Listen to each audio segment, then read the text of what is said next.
Analysts has gathered the following data. We have been given we have been given the cost of equity, the growth rate, and the payout ratio, and we were asked to calculate price to book value. Now again over here, similar to like previous example which I said कि यहाँ पे उन्होंने price to book value बोला है, justified price to book value नहीं बोला है. So don't use that ROE minus G upon KE minus G in the exam. Okay, because they have not used the word justified price to book value. So what you look for is current market price in the case study. Look for that current market price, which is going to be this, and then look for that book value.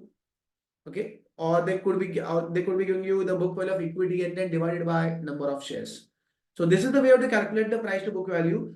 But ये Shweta में वो लोग properly wording नहीं करते. So ideal word should have been calculate justified price to book value. And to be specific trailing बोलना चाहिए but नहीं भी बोला तो ये प्राइस अपॉन बी जीरो ही होता है. प्राइस टू अर्निंग्स में that is a trailing and a leading. Price to sales में there is a trailing and leading. But price to book वाले में there is only like trailing वाला thing is only there. So price to be zero only. Alright, so fundamental यहाँ पे assume कर रहा हूं मैं because as per the data it was that. But in the exam I'll just look at the current market price and divide that by book value of equity. I'll not use ROE minus G upon K minus G. But here fundamental value upon book value is being used. So G is expected growth rate of dividend is 6.7%.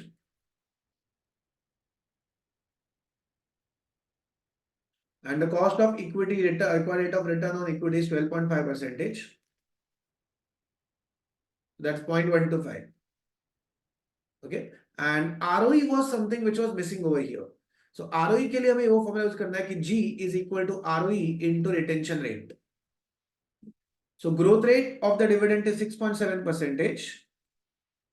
ROE हमें पता नहीं है, so return equity we don't know, and retention and payout ratio is 40%. So the retention rate is going to be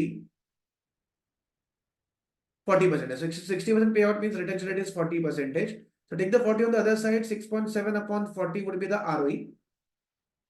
So growth rate 6.7, okay, and 40 will go on this side and become divided by 40.